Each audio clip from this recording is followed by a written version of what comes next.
4 kişiyi vahşice öldürmüş, İstanbul'un her yerinde aranan soğukkanlı bir seri katilsiniz. Evinizde bir kaza geçirdiniz ve ambulans bekliyorsunuz. Kapı açılıyor, içeri sarı yelekli yardımsever bir sağlık görevlisi giriyor. Size müdahale ediyor, yaralarınızı sarıyor ama o an bilmediğiniz ölümcül bir gerçek var. Size yardım eden o sağlıkçı, aslında sizi aylardır köşe bucak arayan cinayet büro amirinin ta kendisi.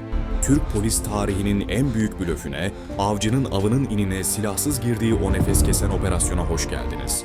Bu bir film değil, katilin kendi sonunu getiren senaryoda başrol oynadığı gerçek bir hikaye. Bazen kötülük, hiç beklemediğiniz bir yüzle karşınıza çıkar. Bazen bir sokak arasında, bazen lüks bir semtte, bazen de bir otoban kenarında. Ama en korkuncu, kötülüğün bir seriye dönüşmesidir. Bugün size anlatacağım hikaye, İstanbul'un soğuk bir Ekim gününde tanınmayacak halde yanmış bir cesetle başlıyor. Ancak bu sadece bir başlangıçtı. Dedektiflerin bu kadar da olmaz dediği, katilin polisle adeta satranç oynadığı, hatta polisin katili yakalamak için bir film senaryosu yazıp oynadığı, Türkiye'nin en karanlık ve zeka dolu takibine hazır olun. Işıkları kapatın, başlıyoruz. Takvimler 5 Ekim 2005'i gösteriyordu. İstanbul, sonbaharın o gri, kasvetli havasına bürünmüştü. Kartal-Tem otoyolu kenarında, çalılıkların arasında bir karartı fark edildi. Olay yerine giden polis ekipleri, hayatlarında görebilecekleri en korkunç manzaralardan biriyle karşılaştı. Yerde yatan şeyin bir insan olduğunu anlamak bile zordu. Cinsiyeti, yaşı, kimliği, hiçbir şey belli değildi. Katil, kurbanını sadece öldürmemiş, onu adeta yok etmek istemişti. Benzin dökülerek yakılmış bu bedenden geriye, polislerin tutunabileceği tek bir ipucu bile kalmamış gibiydi. Cinayet masası polisleri için en zor dosya, kimliksiz dosyadır. Kimliğini bilmediğiniz birinin katilini aramak, karanlık bir odada siyah bir kediyi aramaya benzer. Adli tıptan gelen ilk raporlar, cesedin diş yapısının bozulmadığını ve yaklaşık 20 yaşlarında bir kadına ait olduğunu söyledi. Ve en kritik detay, kafatasının içinde 7.65 milimetre çapında bir mermi çekirdeği vardı. Yani bu bir kaza veya yangın değil, soğukkanlı bir infazdı. Ancak kayıp başvuruları incelenmesine rağmen o günlerde kimse bu profile uyan birini aramamıştı. Dosya daha açılır açılmaz tıkanma noktasına gelmişti. Aradan sadece 13 gün geçmişti. Polis daha ilk cesedin kimliğini çözmeye çalışırken telsizlerden ikinci bir anons geçti. Bu sefer adres Şişli'ydi. 18 Ekim günü 73 yaşındaki Nihal Tezkurtaran evinde ölü bulundu. Olay yeri bambaşkaydı. Kartal'daki o vahşi, ıssız ve yakılmış ceset tablosunun aksine. Burası bir evin yatak odasıydı. Yaşlı kadın yatağındaydı ama detaylar tüyler ürperticiydi. Katil, silah sesini bastırmak için kurbanın kafasına bir yastık dayamış ve tetiği öyle çekmişti. Ev darmadağındı, ziynet eşyaları alınmıştı. İlk bakışta her şey gasp amaçlı bir cinayeti işaret ediyordu. Polis, Nihal Hanım'ın hayatını mercek altına aldı. Ortaya çıkan tablo ilginçti. Yaşlı kadın evini fuhuş amaçlı kullandırıyor, eskort kızlara yer temin ediyordu. Bu, eve giren çıkanın belli olmadığı, tehlikeli bir trafik demekti. Dedektifler hemen telefon kayıtlarına daldı. Ve bingo! Öldürülen kadının telefonu, cinayetten günler sonra sinyal vermişti. Teknik takip, polisi Güngören'de bir telefoncuya, oradan da telefonu satan Ali Kantarcı isminde bir şoföre götürdü. Polis Ali'yi aldığında herkes, katili yakaladık, dosya kapandı diye düşündü. Ali, ifadesinde, biri yolda yanıma geldi, telefonu elime tutuşturdu ve kaçtı. Dese de savcı buna inanmadı ve Ali tutuklandı. Ama cinayet büronun tecrübeli kurtları içten içe bir şeylerin ters gittiğini hissediyordu. Bir yanda otobanda yakılmış bir genç kadın, diğer yanda evinde yastıkla boğulmuş yaşlı bir kadın. İki olay arasında dağlar kadar fark vardı. Ta ki, kriminal laboratuvarından o şok edici rapor gelene kadar. Rapor masaya düştüğünde odadaki sessizliği tahmin edebilirsiniz.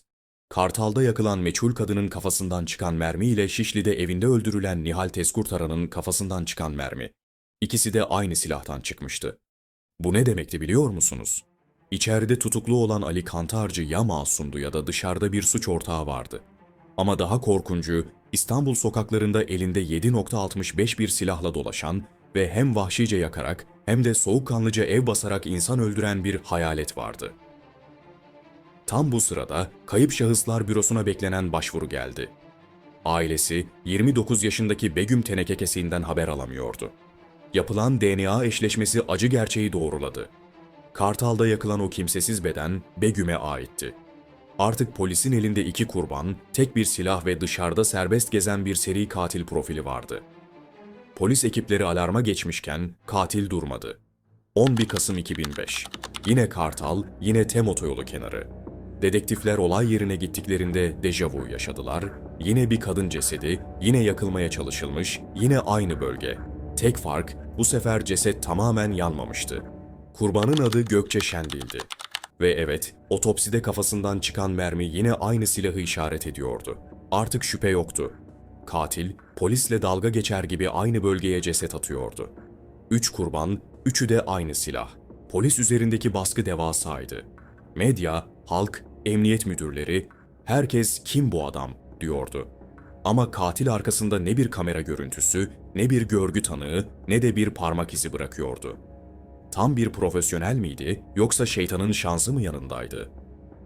29 Kasım günü bu sefer Ulus'ta lüks bir sitenin önünde bir arabanın içinde 4. ceset bulundu. Kurban, Murat Taç isminde Serenay takma adını kullanan bir trans bireydi. İnfaz tarzı yine aynıydı. Yakın mesafeden kafa bölgesine tek atış.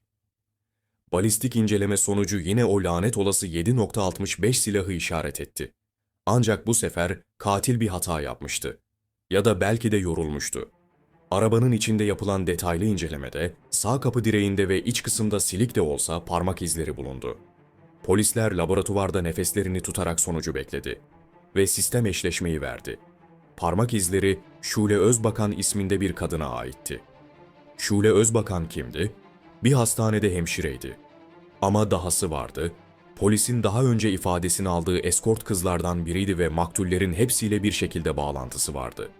Puzzle'ın parçaları birleşmeye başlamıştı. Şule, hemşire olmasına rağmen kurbanların dünyasına yakındı. Peki ya tetiği çeken? İşte orada Şule'nin sevgilisi Osman Bora Çuğacı devreye giriyordu. Burası hikayenin en can alıcı noktası.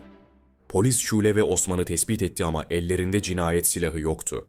Onları hemen alırlarsa, "biz yapmadık" diyebilirlerdi. Silahı bulmak zorundaydılar. Ekipler çiftin evini 24 saat gözetim altına aldı. Teknik takip, yani telefon dinlemeleri başladı. Bir akşam dinlemeye takılan bir konuşma polisin kanını dondurdu ama aynı zamanda büyük bir fırsat verdi. Evde bir kaza olmuştu. Osman silahıyla oynarken yanlışlıkla ateş etmiş, hem kendi parmağını hem de sevgilisi Şule'nin bacağını yaralamıştı. Hemen 112'yi arayıp ambulans istediler. İşte o an Cinayet Büro Amiri Sami Avcı, Allah rahmet eylesin, o efsanevi planı devreye soktu. Sami, olay yerine gelen ambulansı durdurdu. Sağlık görevlilerine durumu anlattı. "O eve ben gireceğim." Üzerine sarı acil tıp teknisyeni yeleğini giydi. Düşünün, kapıyı açan katil, karşısında polis şefini sağlıkçı sanıyordu. Sami eve girdi, yaralılara müdahale ediyormuş gibi yaptı. Gözleri fıldır fıldır evi tarıyordu. Amacı o sırada yerde duran boş kovanı bulmaktı. Soğukkanlılıkla yaralıları ambulansa bindirdi, hastaneye götürdü. Hastanede ise polisler karakol polisi rolüne büründü.